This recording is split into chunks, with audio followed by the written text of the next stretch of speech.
ಇವತ್ತಿನ ಮಹಾಭಾರತ ಕಾರ್ಯಕ್ರಮದ ವಿಶೇಷ ಅತಿಥಿಗಳು ಶ್ರೀ ರಾಮಚಂದ್ರಾಪುರ ಮಠದಿಂದ ಶಂಕರಾಚಾರ್ಯರು, ಶ್ರೀ ರಾಘವೇಶ್ವರ ಭಾರತಿ ಸ್ವಾಮೀಜಿಯವರು. ನಮಸ್ಕಾರ. ಕಾರ್ಯಕ್ರಮಕ್ಕೆ ಆತ್ಮೀಯ ಹಾಗೆ ಗೌರವಪೂರ್ಣವಾದ ಸ್ವಾಗತ ಸ್ವಾಮೀಜಿ. ಹಾಗೆ ಎಂದಿನಂತೆ ಮಹಾಭಾರತ ಕಾರ್ಯಕ್ರಮದಲ್ಲಿ ಇವತ್ತು ನಮ್ಮ ಜೊತೆಯಲ್ಲಿ ಸಭಿಕರಿದ್ದಾರೆ, ಆಡಿಯನ್ಸ್ ಇದ್ದಾರೆ, ತುಂಬಿದ ಮನೆ ಒಂದರ್ಥದಲ್ಲಿ. ನಮಸ್ಕಾರ, ಎಲ್ಲರಿಗೂ ಪ್ರೀತಿಯ ಸ್ವಾಗತ ಕಾರ್ಯಕ್ರಮಕ್ಕೆ. ನಾವು ಈ ಆಂಗ್ಲ ಕ್ಯಾಲೆಂಡರ್ನ ಬದಲಾವಣೆ, ಆ ಮೂಲಕ ಹೊಸ ವರ್ಷ, ಆ ಸಂಭ್ರಮಾಚರಣೆಯ ಸಂದರ್ಭದಲ್ಲಿದ್ದೇವೆ. ಈ ಸಂದರ್ಭದಲ್ಲಿ ಪ್ರತಿ ವರ್ಷ ಜನವರಿ 1 ಬಂದಾಗ ಗುರುಗಳೇ ಹುಟ್ಟುವಂತಹ ಪ್ರಶ್ನೆ, ಇದು ನಮ್ಮ ಹೊಸ ವರ್ಷ ಅಲ್ಲ, ಅಂದ್ರೆ ಸನಾತನ ಧರ್ಮದ ಪ್ರಕಾರ, ಹಿಂದೂ ಧರ್ಮದ ಪ್ರಕಾರ ಹೊಸ ವರ್ಷ ಅಲ್ಲ, ಇದನ್ನ ಯಾಕೆ ಆಚರಣೆ ಮಾಡಬೇಕು? ಹಿಂಗೊಂದು ಪ್ರಶ್ನೆ. ಇದಕ್ಕೆ ಪ್ಯಾರಲಲ್ ಆಗಿ ಬರೋದು ಯಾಕೆ ಮಾಡಬಾರ್ದು? ಸಂಭ್ರಮ ಪಡ್ಲಿಕ್ಕೆ ಇದೇ ಧರ್ಮ ಅದೇ ಪದ್ಧತಿ ಅಂತ ಯಾಕೆ ಮಾಡಬೇಕು ಅಂತ ಹೇಳಿ ಯಾವ ವ್ಯಾಖ್ಯಾನ ಸರಿ ಅಂತ?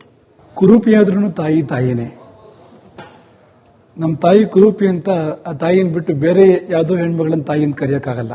ಹಾಗಿರುವಾಗ ಲಕ್ಷಣವಂತೆ ವಾತ್ಸಲ್ಯಮಯಿ ತಾಯಿನ ಇಟ್ಕೊಂಡು ಆ ತಾಯಿ ಬಿಟ್ಟು ಇನ್ನೊಬ್ಬಳನ್ನ ತಾಯಿ ಅಂತ ಯಾಕೆ ಕರಿಬೇಕು? ನಮ್ಮ ತನಕ್ಕಿಂತ ದೊಡ್ಡದು ಬೇರೆ ಯಾವುದೂ ಇಲ್ಲ. ಹಾಗಾಗಿ ನಮ್ಮ ತನವನ್ನು ಬಿಟ್ಟು ನಾವು ಹೋಗುವಂಥದ್ದು ಎಷ್ಟು ಮಾತ್ರಕ್ಕೂ ಸರಿಯಲ್ಲ.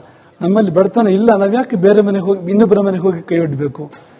ಹಾಗಾಗಿ ನಮ್ಮ ತನದ ಪ್ರಕಾರ ನಾವು ಆಚರಣೆ ಮಾಡುವಂಥದ್ದು ತುಂಬಾ ತುಂಬಾ ಸರಿ ಇದೆ ಅಂತ.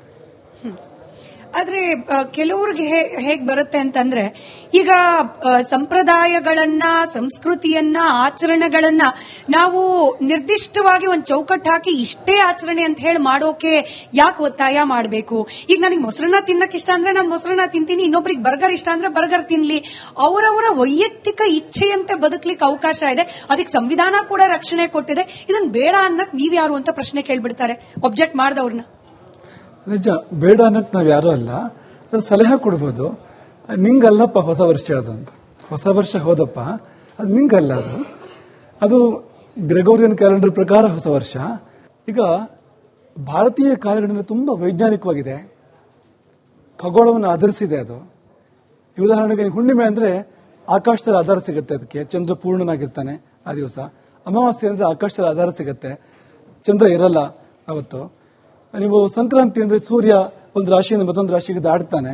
ಎಲ್ಲವೂ ಖಗೋಳವನ್ನು ಆಧರಿಸಿದೆ ಅಂತ. ಹಾಗಿರುವಾಗ ನೀವು ಆ ತರಹ ಅಲ್ಲಿಲ್ವಲ್ಲ ಅಂತ. ಈ ಜುಲೈ ಅಂದ್ರೆ ಅದರ ಮೂಲ ಹುಡುಕ್ಬೇಕು ಅಂದ್ರೆ ಜೂಲಿಯಸ್ ಸೀಸನ್ ಸಮಾಧಿಗೆ ಹೋಗ್ಬೇಕಾಗತ್ತೆ ನಾವು.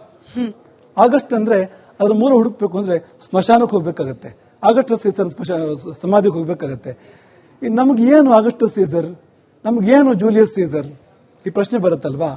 ಈ ಜನವರಿ ಅಂದ್ರೆ ಈ ಜೇನಸ್ ಅನ್ನೋ ದೇವತೆ ಮೇಲೆ ಜನವರಿ ತಿಂಗಳು ಬಂದಿರುವಂತದ್ದು.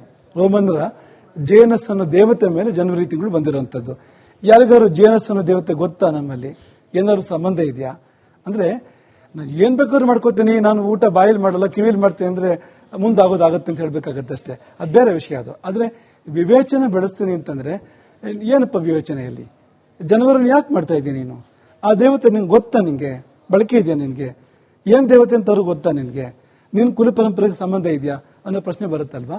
ಅಂಧಾನುಕರಣೆ ಸರಿಯಲ್ಲ ಅಂತ ಪಾಶ್ಚಾತ್ಯರು ನಮ್ಮ ಬಗ್ಗೆ ಹೇಳ್ತಾ ಇದ್ದ ಮಾತು ಇದು. ಅಂಧಾನುಕರಣೆ ಅಂತ. ಈಗ ಜನವರಿನ ಆಚರಣೆ ಮಾಡ್ತಾ ಇದೀವಲ್ಲ ನಾವು, ಜನವರಿ 1, ಇದು ಅಂಧಾನುಕರಣೆ ಅಲ್ಲದೆ ಬೇರೆ ಇನ್ನೇನು? ಸರಿ, ನೀವು ಅಂಧಾನುಕರಣೆ ಅಂತಿದ್ರಿ ಗುರುಗಳೇ.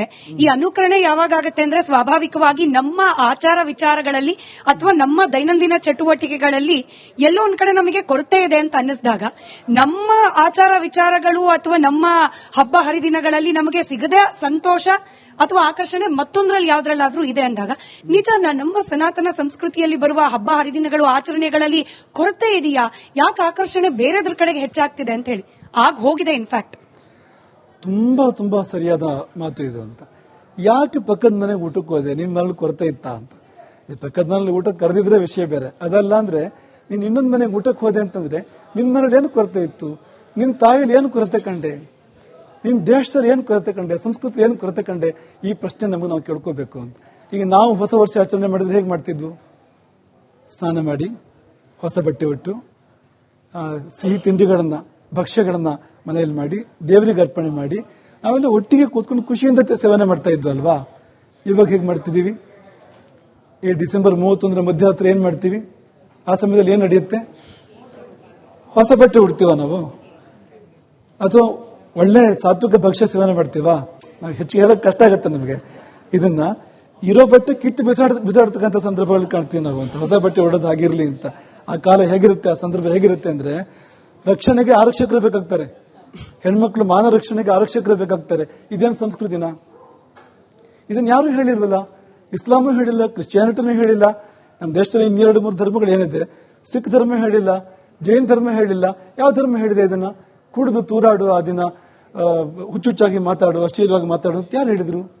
ಇದ್ಯಾವ ತರ ಸಂಭ್ರಮಾಚರಣೆ ಇದು? ಇನ್ನೊಬ್ರಿಗೆ ತೊಂದರೆ ಕೊಡೋ ತರದ್ದು ಅಂತ. ಹಾಗಾಗಿ ನಮ್ಮ ಆಚರಣೆ ಇದೆಯಲ್ಲ ತುಂಬಾ ಚೆನ್ನಾಗಿದೆ. ಆ ಋತುವಿಗೆ ತಕ್ಕಂತ ಭಕ್ಷ್ಯಗಳನ್ನು ಮಾಡಿ ಊಟ ಮಾಡ್ತಕ್ಕಂಥದ್ದು, ಆ ಕಾಲಕ್ಕೆ ಆ ಋತುವಿಗೆ ಸಲ್ಲ ಅಂತ ಅಡಿಗೆ ಮಾಡಿ ಊಟ ಮಾಡಿ ಎಲ್ಲರೂ ಹಂಚಿಕೊಂಡು ಖುಷಿಪಟ್ಟು ಇದೆಷ್ಟು ಚೆನ್ನಾಗಿರುತ್ತೆ ಅಂತ, ಅದೆಷ್ಟು ಹಾಳಿರುತ್ತೆ ಅದು ಅಂತ. ಈ ಸರ್ವಧರ್ಮ ಸಮನ್ವಯತೆ ಸಮಾಜದಲ್ಲಿ ಇದೆಯೋ ಎಲ್ಲೋ ಗೊತ್ತಿಲ್ಲ, ನಮ್ಮ ಆಚರಣೆಯಲ್ಲಿ ತರ್ತೀವಿ ಅಂತ. ನಾವು 31ನೇ ತಾರೀಕು ಕಂಠ ಪೂರ್ತಿ ಕುಡಿತೀವಿ, ಅರ್ಧ ಬಟ್ಟೆ ಹಾಕೊಳ್ತೀವಿ, ಬೆಳಗ್ಗೆ ಎದ್ಬಿಟ್ಟು ಶುಭ್ರವಾಗಿ ಸ್ನಾನ ಮಾಡ್ಕೊಂಡು ದೇವಸ್ಥಾನಕ್ಕೆ ಹೋಗ್ತೀವಿ. ಈ ಕಲ್ಚರು ಇದೆ ಗುರುಗಳೇ, ಏನ್ ಹೇಳ್ತೀರಿ? ಅಲ್ಲ, ಆರಂಭ ಯಾವಾಗಲೂ ಚೆನ್ನಾಗಿರ್ಬೇಕಂತೆ. ನೀವು ಹೇಗೆ ಶುರು ಮಾಡ್ತೀರೋ ಹಾಗೆ ಮುಂದುವರಿತೀರಿ, ಹೇಗೆ ಮುಂದುವರಿತೀರೋ ಹಾಗೆ ಪೂರ್ಣ ಮಾಡ್ತೀರಿ. ಈ ಮೊದಲನೇ ಹೆಜ್ಜೆ ತುಂಬಾ ಮುಖ್ಯ. ಒಂದು ನೃತ್ಯ ಕಾರ್ಯಕ್ರಮ ಅಂತ ಅನ್ಕೊಂಡ್ರೆ ಆಕೆ ಮೊದಲನೇ ಹೆಜ್ಜೆನೆ ತಪ್ಪಿದ್ರೆ, ನೃತ್ಯಗಾತಿ ಅಥವಾ ನೃತ್ಯಗಾರ ಮೊದಲನೇ ಹೆಜ್ಜೆನೆ ತಪ್ಪಿದ್ರೆ, ತಾಳ ತಪ್ಪಿದ್ರೆ ಅದು ಮತ್ತೆ ಸರಿಯಾಗಲ್ಲ. ಅದು ಮುಂದೆ ಪೂರ್ತಿ ತಾಳ ತಪ್ಪಾನೆ ಹೋಗುತ್ತಲ್ವ ಅದು ಅಂತ. ಯಾಕೆ ಮೊದಲೇ ತಪ್ಪಿದೆ ಅಲ್ವ ಅದು ಅಂತ. ಹೀಗೆ ಶುರು ಮಾಡಬೇಕಾದ್ರೆ ನಾವು ಕುಡಿದು ತೂರಾಡಿ ಶುರು ಮಾಡಿದ್ರೆ ಇಡೀ ವರ್ಷ ಹೇಗೆ ನಡೆಯೋದು ಅಂತ. ನಮ್ಮ ಮುಖ್ಯ ಪ್ರಶ್ನೆ ಇರೋದು, ಇದೆಲ್ಲ ಮಾಡಿದ್ಮೇಲೆ ದೇವರ ಹತ್ರ ಹೋಗೋದಾ ಅಂತ. ದೇವರ ಹತ್ರ ಹೋಗ್ಬೇಕಾದ್ರೆ ಹೇಗಿರ್ಬೇಕು ನಾವು ಅಂತ. ಬಹುಶಃ ಅವರು ಎಷ್ಟು ರಾತ್ರಿ ಪಾನಮತ್ರ ಆಗಿರ್ತಾರೆ ಅಂದ್ರೆ ದೇವರ ಹತ್ರ ಹೋಗ್ಬೇಕಾದ್ರೆ ಪೂರ್ತಿ ಸರಿಯಾಗಿರಲ್ಲ. ಅವರು ಹೊರಗಡೆಯಿಂದ ಸ್ನಾನ ಮಾಡ್ಬೋದು, ಒಳಗಡೆ ಹೋಗಿರೋದು ಪೂರ್ತಿ ಅದು ಅದ್ರ ಪ್ರಭಾವ ಕಡಿಮೆ ಆಗ್ಬೇಕಲ್ಲ ಅಂತ, ಆಗಿರಲ್ಲ ಅಂತ ಅನ್ಸತ್ತೆ ಅಂತ. ಅದೆಷ್ಟು ಹಾಳಿರುತ್ತೆ ಅದು ಅಂತ. ಈ ಸರ್ವಧರ್ಮ ಸಮನ್ವಯತೆ ಸಮಾಜದಲ್ಲಿ ಇದೆಯೋ ಎಲ್ಲೋ ಗೊತ್ತಿಲ್ಲ, ನಮ್ಮ ಆಚರಣೆಯಲ್ಲಿ ತರ್ತೀವಿ ಅಂತ. ನಾವು 31ನೇ ತಾರೀಕು ಕಂಠ ಪೂರ್ತಿ ಕುಡಿತೀವಿ, ಅರ್ಧ ಬಟ್ಟೆ ಹಾಕೊಳ್ತೀವಿ, ಬೆಳಗ್ಗೆ ಎದ್ಬಿಟ್ಟು ಶುಭ್ರವಾಗಿ ಸ್ನಾನ ಮಾಡ್ಕೊಂಡು ದೇವಸ್ಥಾನಕ್ಕೆ ಹೋಗ್ತೀವಿ. ಈ ಕಲ್ಚರು ಇದೆ ಗುರುಗಳೇ, ಏನ್ ಹೇಳ್ತೀರಿ?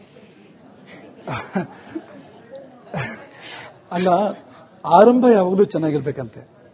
ನೀವು ಹೇಗೆ ಶುರು ಮಾಡ್ತೀರೋ ಹಾಗೆ ಮುಂದುವರಿತೀರಿ, ಹೇಗೆ ಮುಂದುವರಿತೀರೋ ಹಾಗೆ ಪೂರ್ಣ ಮಾಡ್ತೀರಿ. ಈ ಮೊದಲನೇ ಹೆಜ್ಜೆ ತುಂಬಾ ಮುಖ್ಯ. ಒಂದು ನೃತ್ಯ ಕಾರ್ಯಕ್ರಮ ಅಂತ ಅನ್ಕೊಂಡ್ರೆ ಆಕೆ ಮೊದಲನೇ ಹೆಜ್ಜೆನೆ ತಪ್ಪಿದ್ರೆ, ನೃತ್ಯಗಾತಿ ಅಥವಾ ನೃತ್ಯಗಾರ ಮೊದಲನೇ ಹೆಜ್ಜೆನೆ ತಪ್ಪಿದ್ರೆ, ತಾಳ ತಪ್ಪಿದ್ರೆ ಅದು ಮತ್ತೆ ಸರಿಯಾಗಲ್ಲ. ಅದು ಮುಂದೆ ಪೂರ್ತಿ ತಾಳ ತಪ್ಪಾನೆ ಹೋಗುತ್ತಲ್ವ ಅದು ಅಂತ. ಯಾಕೆ ಮೊದಲೇ ತಪ್ಪಿದೆ ಅಲ್ವ ಅದು ಅಂತ. ಹೀಗೆ ಶುರು ಮಾಡಬೇಕಾದ್ರೆ ನಾವು ಕುಡಿದು ತೂರಾಡಿ ಶುರು ಮಾಡಿದ್ರೆ ಇಡೀ ವರ್ಷ ಹೇಗೆ ನಡೆಯೋದು ಅಂತ. ನಮ್ಮ ಮುಖ್ಯ ಪ್ರಶ್ನೆ ಇರೋದು, ಇದೆಲ್ಲ ಮಾಡಿದ್ಮೇಲೆ ದೇವರ ಹತ್ರ ಹೋಗೋದಾ ಅಂತ. ದೇವರ ಹತ್ರ ಹೋಗ್ಬೇಕಾದ್ರೆ ಹೇಗಿರ್ಬೇಕು ನಾವು ಅಂತ. ಬಹುಶಃ ಅವರು ಎಷ್ಟು ರಾತ್ರಿ ಪಾನಮತ್ರ ಆಗಿರ್ತಾರೆ ಅಂದ್ರೆ ದೇವರ ಹತ್ರ ಹೋಗ್ಬೇಕಾದ್ರೆ ಪೂರ್ತಿ ಸರಿಯಾಗಿರಲ್ಲ. ಅವರು ಹೊರಗಡೆಯಿಂದ ಸ್ನಾನ ಮಾಡ್ಬೋದು, ಒಳಗಡೆ ಹೋಗಿರೋದು ಪೂರ್ತಿ ಅದು ಅದ್ರ ಪ್ರಭಾವ ಕಡಿಮೆ ಆಗ್ಬೇಕಲ್ಲ ಅಂತ, ಆಗಿರಲ್ಲ ಅಂತ ಅನ್ಸತ್ತೆ ಅಂತ.